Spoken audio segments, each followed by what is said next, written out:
നമസ്കാരം. സിറ്റി ന്യൂസിലേക്ക് സ്വാഗതം. കണ്ണൂരിൻ്റെ കായിക കുതിപ്പിനെ കരുത്തേകാൻ കണ്ണൂർ പോലീസ് പരേഡ് ഗ്രൗണ്ടിൽ സിന്തറ്റിക് ട്രാക്ക് ഒരുങ്ങുന്നു. സിന്തറ്റിക് ട്രാക്കിൻ്റെയും ഫുട്ബോൾ മൈതാനത്തിൻ്റെയും നിർമ്മാണ പ്രവൃത്തി ജനുവരിയിൽ പൂർത്തിയാകും.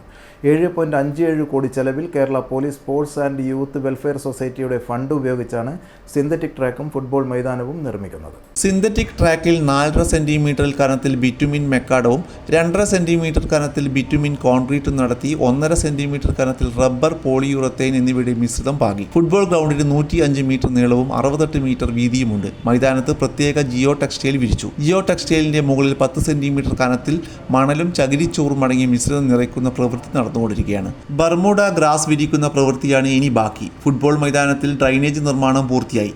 പോലീസ് മൈതാനത്ത് ഇൻഡോർ കോർട്ട് നിർമ്മാണവും തുടങ്ങി. ഇവിടെ ബാഡ്മിൻ്റൺ, വോളിബോൾ എന്നിവ പരിശീലിക്കാം. പദ്ധതിക്ക് 1.42 കോടി രൂപ ചെലവ് വരും. മാങ്ങാട്ടുപറമ്പ് ക്യാമ്പസ് ഗ്രൗണ്ടിലും ബ്രണ്ണൻ കോളേജ് ഗ്രൗണ്ടിലും തലശ്ശേരി മുനിസിപ്പൽ സ്റ്റേഡിയത്തിലും കണ്ണൂർ ഗവൺമെൻറ് മെഡിക്കൽ കോളേജ് ഗ്രൗണ്ടിലുമാണ് ജില്ലയിൽ സിന്തറ്റിക് ട്രാക്ക് ഉള്ളത്. 7.57 കോടി ചെലവിൽ Kerala police sports and youth welfare സൊസൈറ്റിയുടെ ഫണ്ട് ഉപയോഗിച്ചാണ് സിന്തറ്റിക് ട്രാക്കും ഫുട്ബോൾ മൈതാനവും നിർമ്മിക്കുന്നത്. കണ്ണൂരിലെ പ്രധാന കായിക മത്സരങ്ങൾക്കെല്ലാം വേദിയാകാറുള്ളത് പോലീസ് പരേഡ് ഗ്രൗണ്ടാണ്. കണ്ണൂർ സ്പോർട്സ് സ്കൂളിലെ അത്ലറ്റുകളും ഫുട്ബോൾ താരങ്ങളും വർഷങ്ങളായി ഇവിടെയാണ് പരിശീലനം നടത്തുന്നത്. Kerala police housing and construction corporation ലിമിറ്റഡിൻ്റെ കീഴിൽ ഹൈദരാബാദ് ആസ്ഥാനമായുള്ള ഗ്രേറ്റ് സ്പോർട്സ് എന്ന സ്ഥാപനത്തിലാണ് നിർമ്മാണ ചുമതല. സംസ്ഥാനത്ത് പോലീസ് വകുപ്പിന് കീഴിൽ തിരുവനന്തപുരം ചന്ദ്രശേഖരൻ നായർ സ്റ്റേഡിയത്തിലാണ് സിന്തറ്റിക് ട്രാക്ക് ഉള്ളത്.